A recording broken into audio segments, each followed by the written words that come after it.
To college or not to college? The question every single aspiring entrepreneur or post-high school graduate asks me, and I've got a lot of thoughts on this one. Hello YouTube, welcome back. Follow me on other social media channels. You'll see that yesterday I dropped a list of all of the brands and media people, everyone I cold emailed at Disney, every single agency. I have compiled these into 2 different lists. I'm gonna put the link in the bio below for you guys to grab your own copy of these documents. If you are an Alexa Curtis, Stay Fearless, or Die Trying newsletter subscriber, it's actually buy one, get one free too. So make sure to leave me a comment that you're a newsletter subscriber and I'll send you the extra list. These are tons of emails and brands that I've not only cold pitched, but also partnered with. And the goal behind putting these together is to inspire you guys to start cold pitching and emailing brands on behalf of yourself to build your own personal brand. Back up to my childhood and go over my personal college experience or lack of college experience and why I decided not to go to college before I get into my thoughts on whether or not you should go to college. So back in 2015 or 2016, I remember this really clearly because it was certainly a monumental time in my life where I realized that I wasn't going to be given any secret trust fund for me to go to college with and like pursue my own dreams with. And so I remember the conversation so clearly, and it was a really pivotal time in my life, and I think future trajectory of my career because it's the reason I didn't go to college. So I had started this blog, I'm building it up, I'm blogging away. At the time in high school, I was doing really poorly. I never really did good in school. I always seriously struggled with math and science, enough to where teachers would actually call my mom in and try and convince her I had learning disabilities. My answer with why I could never do well in those classes was simply I just didn't care. I was certainly the kid who was ditching class. I think people are definitely surprised to hear that about me, but I was the kid who was ditching class, not going to class, and just flunking out purposely because I was so passionate about what I loved, which was media, which was my blog. And at the time I was making a little bit of money. So come my sophomore year of high school, I am miserably failing in school, and I confided in my mom and told her that I didn't know how I was going to get into college with how I was doing. And during this conversation, we decided to look at different options for me because I was still planning to go to college, thinking, I think as most young people do, that financially their parents will help them. That's something I envision for my future kids and my family is like being able to help my kids go to college and buy their first car and stuff.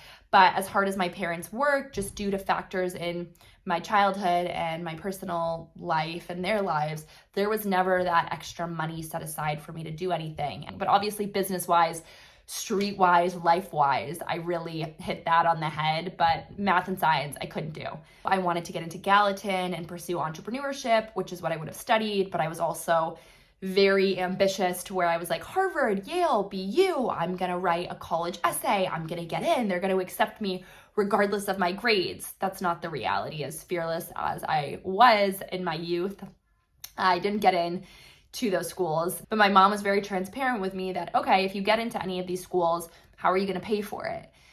And again, I remember that conversation so clearly, and there was just a light bulb that went off in my head to where I was like, what do you mean, how am I gonna pay for it? More like, how are you gonna pay for it? And she just very point blank to me, my mom's very British, very direct and to the point. She very much was like, well, we don't have any money to pay for you, so you'll have to pay for it on your own. I moved out, I went to New York, I finished high school online, I did get a diploma, but during my endeavors with blogging and reaching out to people and getting internships, college slowly became this thing for me that I didn't really understand. I was going to different colleges and different frat parties, friends of mine in Boston. I ended up moving from New York to Boston. So I was kind of like going to frat parties and experiencing it. And slowly college just became this thing that in the back of my mind, I was like, if there's a time and a place where I feel like I need to go, I'll go. But I felt like I was able to experience the college life, going to these parties, hanging out with my friends in college, while also still pursuing my career and my blog. And I ultimately decided not to go to college. If I were to go to college at this phase of my life, it would be to study law because I always viewed myself as a future lawyer, post-entrepreneur. That would just be a passion project for myself. And so that's really, I think at this point, the only time I would go to school. Plain and simple reason I didn't go is because I was pretty determined to not have that debt I have other personal debt from building a company, but I was determined to not have that debt and to learn, but learn in the real world. I didn't know that I was going to learn what I needed to learn in college studying entrepreneurship because I was learning by doing. So that brings me into the point that I think is the biggest takeaway for this video. If you feel like you are maybe a different thinker like I am, math and science are not your thing, school is just not your thing, learning is maybe something that is a fit for you in a non-traditional way, and you need to go out and experience it. You need to travel, you need to start a side hustle, you need to start doing some small consulting gigs, get your dream internship, struggle a little bit. I think the time that I was living in New York right before going to Boston, meeting so many of my now very close friends who were in college at the time, really taught me so much about myself. Now they obviously were in New York doing co-op programs or attending college. I knew from a very young age, and this brings me into my next point, I knew from a very young age that I really struggled with things like partying. I really struggled with things like staying up very late. I really struggled with fitting in. And when I say I struggled with partying, I struggled with the mentality of like staying up all night and then sleeping very little and then going to school the next day or going to work the next day. And so I, from a very young age, knew that I was really going to struggle to fit in certain settings in high school and college because I really like my sleep. I was someone as a kid who really didn't like sleepovers. I really liked my own space. I really liked to be like in places that I felt very comfortable. And for me, that was usually most of the time being alone or with a very small group of friends. And that's again, not the traditional college experience, right? You're going to college to meet people, to make friends. I was slowly doing that post high school because I did not have a lot of friends in high school. I was very much slowly doing that after high school on my own. And one of the ways that I was doing that was by emailing people, was by getting myself invited to Fashion Week, was by going to those events. Most of you may not be in a position where you're able to leave a town like I was and get on a bus or a train and go to New York and experience things like Fashion Week or experience that kind of internship.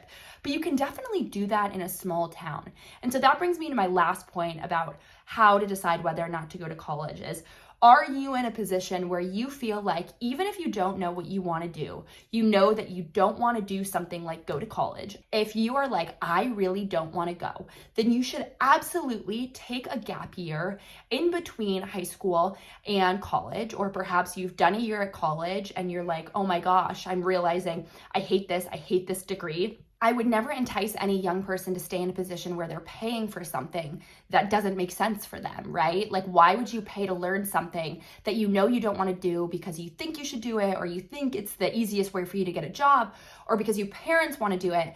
I've mentored many young professionals during college, after high school, and one in particular comes to mind, and she ended up, I think, on her third year dropping out of college to pursue being a small business owner at a young age, which is very fearless. And when I was talking in conversations with her, I just reminded her frequently that you can go back to college. Many people have this mentality that they're in college and they hate it, but they should stay in it because it's what they think they should do or what society says that they should do. And look, sure, of course, there's society pressure. There's pressure from your parents, your family, whatever.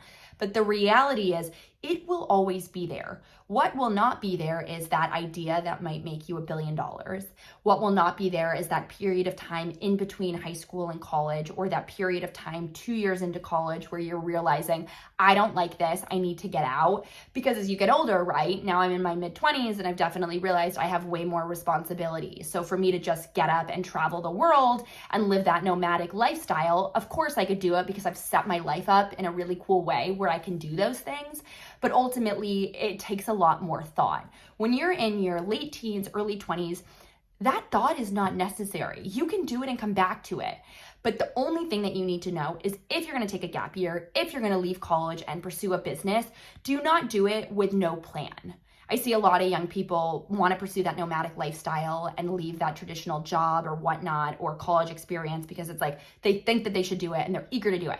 And that's great. But you also want to have a plan for yourself. The way that I moved out at 17 and went to New York and did the starving artist thing, I didn't have a plan. I didn't work a traditional job. So I'm blogging, I'm doing these TV segments, I'm trying to do everything, every consulting job on the side to make a living. And of course, I was very naive and didn't know it. But by watching this video, I hope your takeaway is that you can do these things. You don't need to go to college if you don't want to, but you also need to have some type of a plan. You shouldn't be leaving high school, traveling the world with no plan. You shouldn't be leaving college 2 years in with no plan. You should be having a plan that at least gives you some direction of the reason you're doing this. Ask yourself, I want to go travel the world in this gap year because I want to come up with a business idea. I want to go leave college a year in because I want to start a consulting company. I think. You don't have to know, but even the I think part is what's going to get you over that line of whether or not you should do it, whether or not you should go or stay in it, because you need to have some form of an idea. And if you are someone who is totally lost, has no idea what they want to do, then I do think college is probably a good option for you. I think it's a great idea to go to a community college. I don't know you necessarily need to be going to Yale or Princeton if you're someone who's feeling a little bit lost and like they don't know what they want to do. And I highly advise you to separate your own thoughts from your parents.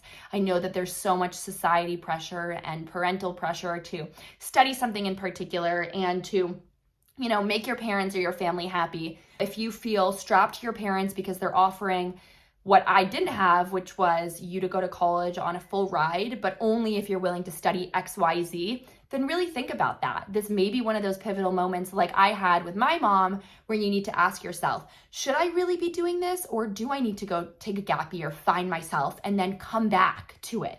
It's going to be there. It will be there. And if you have a vehicle that's paying for your college education, making a PowerPoint, presenting these ideas to whoever is offering to pay for you so that you're making them aware of what your gut is telling you is right for you is very, very, very important. I've made many PowerPoints throughout my childhood into my teens and early careers to convince my parents to let me do things. I did them anyway, but to convince them to let me do things so that I didn't feel like I was disappointing them or needing them approval. And to be honest, those PowerPoints really made a difference. I was able to get my mom to be a nurse at an acting camp so that I could go for free, a $5,000 acting camp with a PowerPoint telling her how much it was going to change my career. This video should really just remind you that this is not an end-all be-all. It will be there the same way that for me, I hope in the future I end up at law school. It will be there for you guys in 2 years if you decide to take that gap year. Just have some type of a plan. Your plan can change, but it'll allow you to be in a way better position than I was in when I moved out to the Starving Artist thing in New York and then ended up in Boston and then got the Disney show. And then go to the bio below this video so that you can get one of those lists. I am really eager to see how many of you guys cold pitch yourself. I just got an amazing message on LinkedIn, 2 different brands and 2 different people in media to set yourself up for the perfect, most fearless future. I will see you guys back next week for a new video on Tuesday right here on YouTube.